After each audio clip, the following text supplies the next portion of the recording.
Hi flowers, welcome back to my channel. Video को start करने से पहले अगर अभी तक आप में से किसी ने मेरे चैनल को सब्सक्राइब नहीं किया है तो प्लीज़ चैनल को सब्सक्राइब, वीडियो को लाइक और नीचे कमेंट करते हुए ज़रूर बताइएगा कि आज का पार्ट आप लोग कैसा लगा। इसके अलावा मैं बहुत सारी चीज़ें आप लोगों के साथ शेयर करना चाहती हूँ, इसलिए आज की जो स्टोरी है ना वो बहुत कम हो सकती है या फिर मुझे पार्ट लंबा बनाना पड़ेगा, जो भी है, लेकिन पहले इन चीज़ों को डिस्कस करना बहुत ज़्यादा ज़रूरी है। First of all I am really very sorry for this much delay. Of course ये बहुत ज़्यादा गैप हो चुका है और किसी ने कमेंट करके मुझे बोला था कि जब आपको टाइम नहीं होता तो आप कम्युनिटी टैब पे पोस्ट कर दीजिए। तो ऐसा नहीं था कि मैंने कुछ सोचा था कि इतना गैप हो जाएगा, लेकिन हाँ, जो भी था जैसा भी था हो गया है। फर्स्ट यहाँ पे मतलब कुछ पूजा वगैरह थी घर में, जिसकी वजह से बहुत सारे बच्चे वगैरह भी आए हुए थे, तो इसकी वजह से ना दिन रात बहुत ज़्यादा कोहराम मचा रहता है। आप लोग जानते होंगे जिसके घर में बच्चे होते हैं कि उनके लिए कितना टफ हो जाता है किसी भी चीज़ को मैनेज करना। तो ऑफ कोर्स यहाँ पे इसकी वजह से कुछ नहीं हो पाया। दूसरा, हम सभी जानते हैं, मतलब आजकल जो सोशल मीडिया पे चीज़ें चल रही हैं, डॉक्टर्स के साथ, नर्स के साथ, 13 साल की बच्ची के साथ, तो इन सब की वजह से ना माइंड इतना डिस्टर्ब हो चुका था कि मैं मेरी स्टोरी ही भूल चुकी हूँ। मुझे नहीं पता कि मैं अब कहाँ से स्टार्ट, क्या करूँ, कैसे करूँ। बट सच में बात ये नहीं है कि उन चीज़ों ने डिस्ट्रैक्ट किया है। एक्चुअल में मैंने बीएड का फॉर्म भरा हुआ था। ऑफ कोर्स 9 जुलाई को उसका टेस्ट हुआ था, एंट्रेंस एग्ज़ाम, तो वो मैंने क्लियर किया था। उसके लिए मैंने अभी काउंसलिंग के लिए मतलब काउंसलिंग डाल रखी है उसकी, और कभी भी उसका रिजल्ट आ सकता है। बट मुझे पता है अंदर से अब ये डर लग रहा है कि बाय एनी चांस मैं किसी ऐसी जगह पे चले जाती हूँ जहाँ पे मेरी फैमिली से, मुझे ऑफ कोर्स फैमिली से तो दूर जाना ही है, क्योंकि इस एरिया में बीएड का कोई भी कॉलेज नहीं है, तो मुझे कहीं ना कहीं अलग जगह पे तो जाना ही होगा। अब अपने अंदर का डर जो है ना मेरा, मैं सच में इतना डर चुकी हूँ कि ना मैं ये चीज़ शेयर कर पा रही हूँ। अगर मैं किसी से कहती हूँ कि ये डरने वाली चीज़ है, मैं ऐसा कुछ है, तो ऑफ कोर्स उस चीज़ को रोक दिया जाएगा। मुझे एक अपॉर्चुनिटी मिली है बीएड करने की, बट अगर मैं डर की वजह से वो नहीं करती हूँ तो शायद नेक्स्ट टाइम वो ना मिले, और अगर कर लेती हूँ तो मैं खुद को कैसे मैनेज करूँ। ये सारी चीज़ें ना बहुत ज़्यादा डिस्टर्बिंग है, और स्पेशली गर्ल्स के लिए ये जो सोसाइटी हो चुकी है ना, ये बहुत ज़्यादा डेंजरस हो चुकी है। आई मीन, एक डॉक्टर, प्रोफेशनल डॉक्टर, वो प्रोफेशन से डॉक्टर है, वो सेफ नहीं है तो हम जैसे लोगों की क्या ही औकात है यार। इसकी वजह से ना माइंड हद से ज़्यादा मतलब डिस्टर्ब है, डिस्ट्रैक्ट है, और मैं नहीं जानती कि कहाँ पे मुझे सेंटर मिलेगा। इसके अलावा मैं जैसे तैसे कोशिश करूँगी कि इस स्टोरी को, यानी कि partners already written in fate की इस एफएफ को मैं कंप्लीट करूँ जैसे तैसे, जैसे भी होगा मैं करूँगी। But I am not sure कि मैं जो मेरी सेकंड स्टोरी जो कि शंगवान थी, मेरी सेकंड चैनल पे चल रही थी, सोल कनेक्शन, मुझे नहीं पता कि वो कंप्लीट मैं कर पाऊँगी या नहीं, क्योंकि ऑफ कोर्स सी बात है, अगर मुझे किसी ऐसी जगह पे जाना पड़ता है जहाँ पे मुझे हॉस्टल लेना पड़े या फिर कोई कमरा लेना पड़े, तो वहाँ पे मैं अकेले तो नहीं रहूँगी, ये बात तो श्योर है। ऑफ कोर्स मुझे शेयर करके ही रहना होगा, तो 4 लोगों के सामने यार मैं रिकॉर्डिंग तो नहीं कर पाऊँगी, और मुझे नहीं पता कि कब जाके ये जर्नी स्टॉप हो जाए। लेकिन अगर मुझे टाइम मिलता है तो मैं ज़रूर कोशिश करूँगी। लेकिन अपार्ट इसके, अगर मुझे बागेश्वर डिस्ट्रिक्ट मिलता है तो ये मेरे लिए एक प्लस पॉइंट हो सकता है, क्योंकि यहाँ पे मेरी दी रहती हैं, तो ऑफ कोर्स एक फैमिली मेम्बर के साथ में है, साथ ही साथ उनके ऑफिस से आने तक मेरा रिकॉर्डिंग वगैरह का काम हो सकता है। मतलब जो भी है मुझे सही लग रहा है, लेकिन वहाँ पे गवर्नमेंट सीट नहीं है, मतलब बहुत कुछ चीज़ें हैं जो मैच्ड अप हो चुकी हैं। अब मुझे नहीं पता क्या होना चाहिए, क्या नहीं होना चाहिए। जो भी है, ये चीज़ें जब हमारी काउंसलिंग रिजल्ट आएगा तभी पता चलेगी, और ये भी तभी पता चलेगा कि मैं क्या बीएड कर सकती हूँ या नहीं। फ़िलहाल के लिए तो जो सोसाइटी ने हमारे लिए एक स्पेशल जोन क्रिएट कर दिया है गर्ल्स के लिए कि तुम डर के रहो, तो वही मेरे साथ भी हो रहा है। ऑफ कोर्स मेरी लाइफ में 28 साल की हो चुकी हूँ और इस 28 साल में मैं आज तक नहीं डरी, कभी नहीं। मैं आधी रात में भी घर से बाहर निकली हूँ, घर में आई हूँ, मुझे कभी डर नहीं लगा। मैं अकेले गई, अकेले आई। और गांव का एरिया है, हर किसी को पता है, कहीं पे जंगल भी मिलता है, कहीं पे गांव भी मिलता है, कहीं पे नदी नाले सब मिलते हैं। और रोड हमारे घर से ऑलमोस्ट 2 किलोमीटर दूर है। तो ऑफ कोर्स उस रोड से घर की छोटी सी यात्रा यानी कि जर्नी जो है उसको तय करने में बहुत कुछ होता है। लेकिन उसमें ना मैं आज तक कभी नहीं डरी। मैं रात के 12 बजे 1 बजे भी घर आई हूँ अपने। जब मैं पहले ऑफिस ज्वाइन किया हुआ था, मैंने एक कंपनी में काम किया, तो तब मुझे उतना डर नहीं लगा। लेकिन आज सच में एक डर है अंदर, और मैं नहीं जानती कि ये डर सच में सही है या गलत। जो भी है, बस एक ही दुआ कर सकती हूँ अपनी सेफ्टी की, क्योंकि मैं किसी के सामने भीख तो नहीं मांग सकती। ऑफ कोर्स उन लड़कियों ने भी मांगी होगी, उन्हें नहीं मिली, तो मैं क्या ही इंसान हूँ यार। बट होप कि मेरे साथ कभी ऐसा कुछ, मेरे साथ क्या, भगवान करे कभी किसी के साथ भी ना हो। ये बहुत गलत है। लेकिन हम समझाएं किसे समझा सकते हैं हम इस बारे में कि तुम जो कर रहे हो वो गलत है।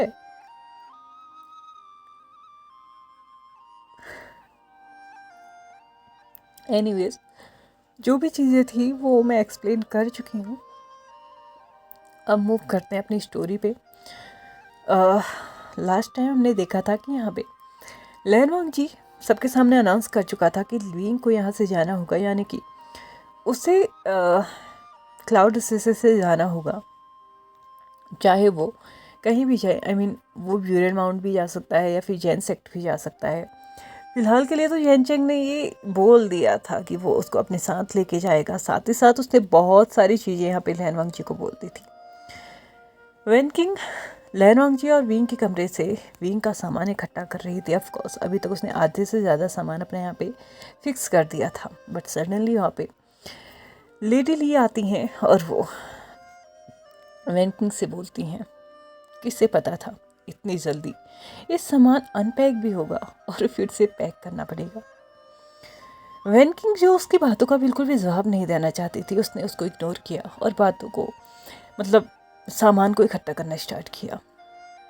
लेडी ली फिर से थोड़ा आगे बढ़ी और उसने कबर्ड की तरफ जाते हुए बोला, यहाँ पे वैसे स्पेस बहुत ज़्यादा है, मेरे कपड़ों के लिए काफ़ी होगा। वैसे हाँ, अच्छा रहेगा तुम्हारे लिए कि विंग की एक एक चीज़ यहाँ से लेके जाओ, क्योंकि मुझे नहीं लगता कि अब यहाँ पे उसकी एक भी चीज़ की ज़रूरत है, क्योंकि अब वो यहाँ पे कभी वापस नहीं आने वाला। ये बोलते हुए ना वो बहुत ज़्यादा इतरा रही थी। ऑफकोर्स सी बात है, उसने एक विक्ट्री ली थी यार। मतलब वो ऐसे कल्टिवेटर्स के अगेंस्ट जीती थी जो कि कभी नहीं हार सकते थे। ऑफकोर्स विंग लैनवांग जी, ये जो दोनों ही कल्टिवेशन वर्ड के ऐसे पार्टनर्स, मतलब ऐसे कल्टिवेटर्स हैं जो कभी नहीं हारे। स्पेशली तब तो नहीं हारे जब वो एक साथ थे। वो 16 साल से कल्टिवेशन कर रहे हैं, मतलब स्टार्टिंग उन्होंने तब से लड़ना स्टार्ट किया था। हालांकि कल्टिवेशन उन्हें पहले से आती थी, वो स्वॉर्डमैनशिप जानते थे, आर्चरी जानते थे, हॉर्स राइडिंग सब कुछ वो जानते थे। लेकिन यहाँ से स्टार्टिंग हमने देखा था ना कि कैसे उन लोगों ने उस यिलिंग तालाब, यिलिंग तालाब जो भी था, वहाँ पे जाके उन्होंने वाटर घोस्ट को किया था। उसके बाद उन लोगों ने अलग अलग जर्नीज़ की थी। वो 16 साल के थे तब, लेकिन तब से लेके अभी तक वो कभी नहीं हारे थे। लेकिन ये एक अजीब सी बात थी कि वो एक ऐसी औरत से हार गए जिसने सिर्फ थोड़ा सा दिमाग लगाया था। क्या सच में विंग और लैनवांग जी के लिए इतना इजी था इससे हार जाना, या फिर ये हालात थे? ये वो प्यार था जो दोनों ही एक दूसरे के लिए बहुत मुश्किल से पैदा कर पाए थे, या ये कहो कि लैनवांग जी पूरी तरीके से लाचार था। ऑफ कोर्स ना वो अपने बेबी को हार्म होने देना चाहता था, ना ही वो अपने हस्बैंड को खोने वाला था। उसे नहीं थी इस चीज़ की उम्मीद कि वो विंग की मौत की खबर सुनेगा और वो जी आएगा। ऑफ कोर्स उसने इतने सालों से, जब से उसे पता लगा था कि विंग के साथ उसकी शादी फिक्स हुई है, उसने कभी जताया नहीं, लेकिन ये बात सच थी कि कहीं ना कहीं उसके दिल में एक चीज़ थी कि विंग उसका होने वाला हस्बैंड है। वो उसके लिए फीलिंग्स रख रहा था, वो उसको प्रोटेक्ट करने की कोशिश कर रहा था, उसे कंसोल कर रहा था, उसे हर एक चीज़ दे रहा था जो कि वो दे सकता था। वो एक अलग बात है कि लेडी ली की वजह से पहले भी उन दोनों के बीच में मिसअंडरस्टैंडिंग्स हुई। अनफॉर्चुनेटली आज वो क्लियर हुई, तो अब ये हो गया। लेकिन हाँ, वो इस बात से खुश था कि एटलीस्ट विंग और उसका बेबी दोनों ही एकदम सेफ है। लेकिन कब तक रहेंगे वो नहीं जानता था। वैनकिन ने अपने हाथ से उस सामान को नीचे रखते हुए लेडी ली की तरफ मुड़ते हुए बोला, बहुत इतरा रही हैं ना आप। और हाँ, क्या कहा आपने? बहुत जल्दी ही यहाँ पे सामान अनपैक हुआ था और पैक भी हो रहा है। आप ना बस आज के बाद एक ब्रेक कीजिएगा कि विंग को होश ना आए, वरना जिस दिन ऐसा हो गया ना, उस दिन इस रूम से ही नहीं, इस पूरी दुनिया से आपका सामान पैक हो जाएगा। और एक और बात, ये चीज़ अब मिल चुकी है ना, इन्हें संभाल के रखना। कोशिश करना कि इन्हें कभी कोई छीन ना ले, वरना कभी पता भी नहीं चलेगा कि कब हाथ में आई हुई चीज़ आपसे छीन गई और आप बस देखते रह जाएं। अभी वक्त आपका है, इसलिए शायद आपको लग रहा है कि आप स्ट्रांग हैं। आप कभी स्ट्रांग हो ही नहीं सकते। बस थोड़ा वक्त बुरा है। इस वक्त को सही होने का इंतजार तो कीजिए। विंग ना सही, युवान ही सही, आपको एक ना एक दिन आपके की सजा जरूर मिलेगी। विंग नहीं तो युवान देगा। याद रखिएगा इस बात को। आपका भी एक बेटा है। कहीं ऐसा ना हो जिसको आप मारने की कोशिश कर रही हैं, उसका बेटा आपके बेटे को मार दे। यहाँ पे लेडी ली हंसते हुए वैनकिन की तरफ बढ़ते हुए बोलती है, क्या कहा तुमने? युवान मेरे बेटे को मारेगा, मुझे तबाह करेगा। क्या बात है। मतलब गलत फहमियाँ भी ना कुछ ज़्यादा ही बढ़ जाती हैं कभी कभार। जो इंसान खुद मेरे हाथों में है, जिसकी सांसें मेरी वजह से चल रही हैं, वो मेरे बेटे की सांसें छीनेगा। इस गलत फहमी से बाहर निकलिए लेडी किंग। कहीं ऐसा ना हो कि इस गलत फहमी के साथ साथ आप भी बहुत बुरी तरीके से बर्बाद हो जाए। वैन किंग लेडी ली की आंखों में देखते हुए बोलते हैं, शायद तुमने कुछ ज़्यादा ही लाइटली ले लिया है चीज़ों को। वेट, एक ना एक दिन आपको हम सब मिलके ज़रूर दिखाएंगे कि चीज़ें इतनी ईजी नहीं हैं जितना आप सोच रही हैं। फिलहाल के लिए गुड लक। ये बोलते हुए वैन किंग विंग का सामान लेके वहाँ से जा चुकी थी। इधर लेनोंग जी जो है ना, वो अपने एंड से पूरी कोशिश कर रहा था कि वो लेडी ली से दूर रहे। लेकिन क्या कोई इंसान अपने ही घर से, अपने ही कमरे से दूर रह सकता है? 1 दिन, 2 दिन, 10 दिन, 1 महीना? लेकिन क्या ऐसा हो सकता है कि उसे उस कमरे से काम ही ना पड़े? ये चीज़ देख के ना सभी लोग कंफ्यूज भी थे कि आखिरकार विंग के जाने के बाद ऐसा क्या हुआ कि लेडी ली और लैनवांग जी के बीच में भी एकदम कन्वर्सेशन ख़त्म हो चुकी थी। उन दोनों के बीच में कोई बात नहीं होती थी। जहाँ पे लेडी ली जाती थी वहाँ पे लैनवांग जी जाता ही नहीं था। स्पेशली उसने अपने रूम में जाना ही बंद कर दिया था। मतलब कि अब उसका ज़्यादातर टाइम पूरा दिन भर का या फिर लाइब्रेरी पवेलियन पे निकलता था। उसके ऊपर से जो बचा कुचा टाइम था ना, वो उस कमरे में रहता था जहाँ पे विंग रहा करता था। मतलब विंग जब अलग रहना स्टार्ट किया था, विंग ने जिस कमरे में उसने रहना स्टार्ट किया था वो उसी कमरे में रहता था। हालांकि ऐसा नहीं था कि पहले भी लेडी ली और लैनवांग जी एक साथ रहते थे, लेकिन अंतर ये था कि पहले जो था ना, लेडी ली अलग कमरे में रहती थी और लैनवांग जी ही अपनी जिंगसी में रहा करता था, लेकिन अब जिंगसी में लेडी ली रह रही थी और वो भी पूरे फैसिलिटीज़ के साथ। और इधर लैनवांग जी उस कमरे में रह रहा था जहाँ पे बहुत कम फैसिलिटीज़ थी, हालांकि उसे फैसिलिटीज़ की कभी ज़रूरत भी नहीं थी। जितनी बार भी लेडी ली उससे मिलती थी ना, वो उसको यही बोलती थी कि वो कमरे में आए, उसे नहीं पसंद कि लोग उसका तमाशा बनाए। हालांकि लैनवांग जी ने उसको क्लियरली बोला था कि जो तुम्हें चाहिए था वो तुम्हें मिल चुका है, अब मुझे मजबूर मत करो कि मैं सच में तुमसे वो सब कुछ छीन लूँ जो तुम्हारे हाथों में है। हालांकि वो अच्छे से जानता था कि इन धमकियों का भी लेडी ली पे कोई असर नहीं होने वाला है, लेकिन उसने लेडी ली को इस बात से धमकाया था कि अगर उसने विंग को कुछ किया, विंग की मेडिसिन टाइम पे नहीं पहुंची, तो याद रखना उसके बेटे की और उसका मतलब उसकी और उसके बेटे की जो हालत होगी ना, वो कभी देख भी नहीं पाएगी। हालांकि इस चीज़ से भी लेडी ली थोड़ा डर मतलब उससे कम ही उलझा करती थी, लेकिन फिर भी वो कहता है ना, जहाँ पे भैया तुम्हें पैसा चाहिए हो, तुम्हें इंसान की क्या ही ज़रूरत होती है, तुम्हें रुतबा मिल गया है, तुम्हें पैसा मिल गया है, तुम्हें इज्जत मिल गई, सम्मान मिल गया, सब कुछ मिल गया, तो अब तुम इस एक इंसान का क्या ही कर लोगे। इसलिए उसे इस चीज़ से कोई मतलब भी नहीं रहता था। इसी के साथ लगभग 15 साल निकल चुके थे। युवान 15 साल का हो चुका था और इधर लैंसी भी 15 साल का हो चुका था। और सरप्राइजिंग बात ये थी कि विंग को होश आ चुका था। बट उसके ऊपर से शॉकिंग बात ये थी कि विंग की जो स्पिरिचुअल पावर्स थी ना, वो पूरी तरीके से नाकाम हो चुकी थी। मतलब अब अगर वो एक बार भी ब्लैक मैजिक या फिर डिमोनिक कल्टिवेशन यूज़ करता है तो उसको बचाना किसी के भी हाथ में नहीं होगा। मतलब वो एक नॉर्मल इंसान बन चुका है। इवन वो अपनी फ्लूइड भी अपनी स्पिरिचुअल एनर्जीज के साथ नहीं प्ले कर सकता। चैंचिंग को वो छू तक नहीं सकता है।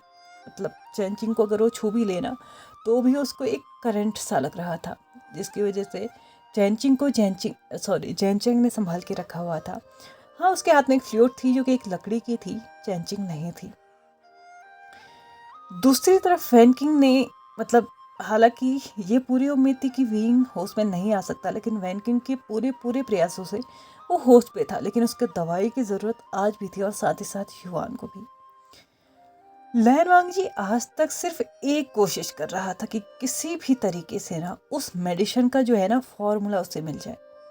वो बहुत कोशिश कर चुका था। मतलब लेडी ली को हिप्नोटाइज कर चुका था, वो उसे बेहोश करके उसकी चेकिंग ले चुका था, उसको जहाँ जहाँ जाती थी वहाँ वहाँ चेकिंग ले चुका था, मतलब सब कुछ कर चुका था। बट अनफॉर्चुनेटली अभी तक उसे वो फॉर्मूला नहीं मिला था। वो ये तक नहीं जानता था कि आखिरकार ये मेडिसिन आ कहाँ से रही हैं। मतलब कुछ भी नहीं जानता था। वो सिर्फ एक चीज़ जानता था कि ये मेडिसिन का अगर उसे मतलब फॉर्मूला मिल गया ना तो लेडी ली की कोई ज़रूरत ही नहीं है। ऐसा नहीं था कि वेनकिंग ने इन सालों में उस मेडिसिन को चेक नहीं किया था। ऑफ कोर्स बहुत कुछ किया था, बट वो भी इस चीज़ से फेल थी कि आखिरकार इसको कैसे बनाया जा सकता है, क्योंकि उसने बहुत बार ट्राई करके देख लिया था। इवन वो अभी भी ट्राई कर रही थी, हर बार उसको चेक करती थी, हर बार उसके इंग्रेडिएंट्स को चेक करती थी। लेकिन क्या तुम एक पाउडर को मतलब पाउडर जैसी चीज़ को छान के बता सकते हो कि इसमें कितने इंग्रेडिएंट्स मिले होंगे, कितनी मेडिसिन्स लगी होंगी, कितनी जड़ी बूटियाँ लगी होंगी? क्या क्या नहीं ना। तो ऑफ कोर्स हर बार उन दोनों का जो परीक्षण होता था ना वो अलग अलग ही निकलता था। आज तक कभी भी वो सही निकल ही नहीं पाया। वैनकिंग का पूरा पूरा ध्यान विंग और युवान की हेल्थ पे था। विंग पूरी तरीके से एक सामान्य व्यक्ति बन चुका था, उस पे ताकत नहीं बची थी, इसलिए उसका भी पूरा पूरा ध्यान खुद पे था और कभी कभार युवान पे। लेकिन युवान पे जिसका मतलब ध्यान सबसे ज़्यादा था वो था जैनचेंग। और जैनचेंग ने अभी तक उसको ऐसा बना दिया था ना कि उसके दिमाग में सिर्फ एक बात रह चुकी थी, लैंड सेक्ट उसका है, थ्रोन उसका है, उसे कल के दिन में लैंसी से लड़ना है और उसका अधिकार वापस लेना है।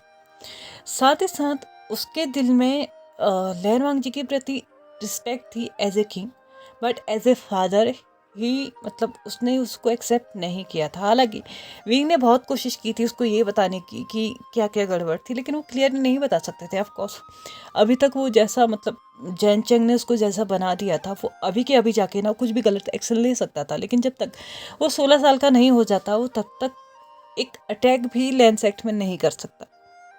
लेकिन इधर जैन चेंग ने ना उसको कंप्लीटली मतलब इतना स्ट्रांग बना दिया था ना कि अगर अभी भी वो जाता है ना लैंस एक्ट में, तो सिर्फ लैन वांग जी के अलावा शायद ही उसको कोई रोक पाए। या लैंसी चैन ऑल्सो, शायद इसको कोई रोक पाए। क्योंकि ऑफ कोर्स सी बात है, इधर लैन वांग जी ने पूरी कोशिश की थी कि वो जो है ना लैंसी को मतलब पूरी पूरी जो लैंस एक्ट की चीज़ें हैं ना, मतलब जैसे गुचिन प्ले कर लेना या फिर कुछ स्पेशल जो स्पेल्स होते हैं उनको, मतलब बहुत कुछ था जो उसने ना लैंसी से हाइड करके रखा हुआ था।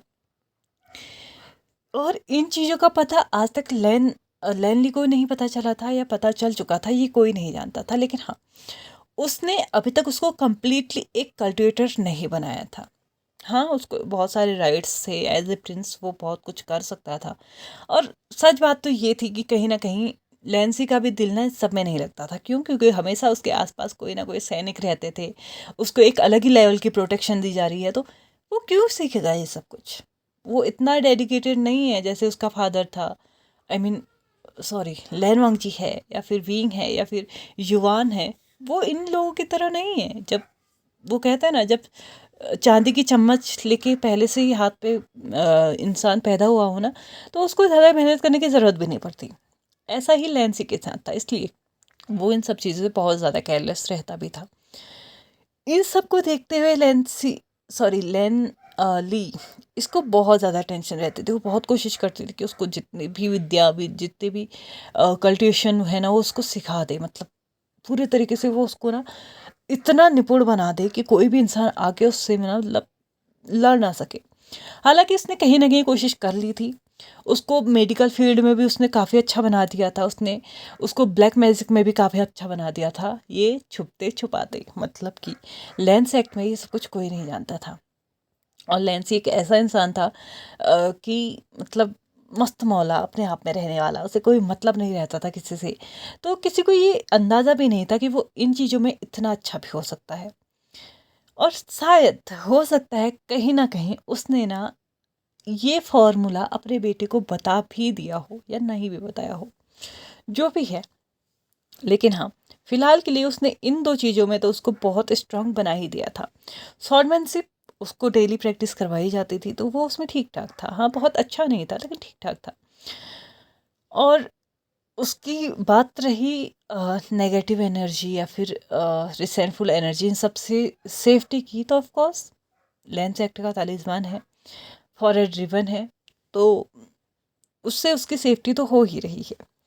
लेकिन क्या उसकी सेफ्टी उन दूर बैठे हुए लैन वांगची के बेटे यानी कि लैन शुआन से हो पाएगी? ये तो हम देखेंगे आने वाले एपिसोड में, क्योंकि अभी मेरा टाइम हो चुका है इस पार्ट को यहीं पे ख़त्म करने का। तो चलिए फ्रेंड्स, आज के इस पार्ट को हम यहीं पे ख़त्म करते हैं। वीडियो पसंद आए तो please like share subscribe and comment करते भी जाएगा। Thank you so much for watching my video and bye bye.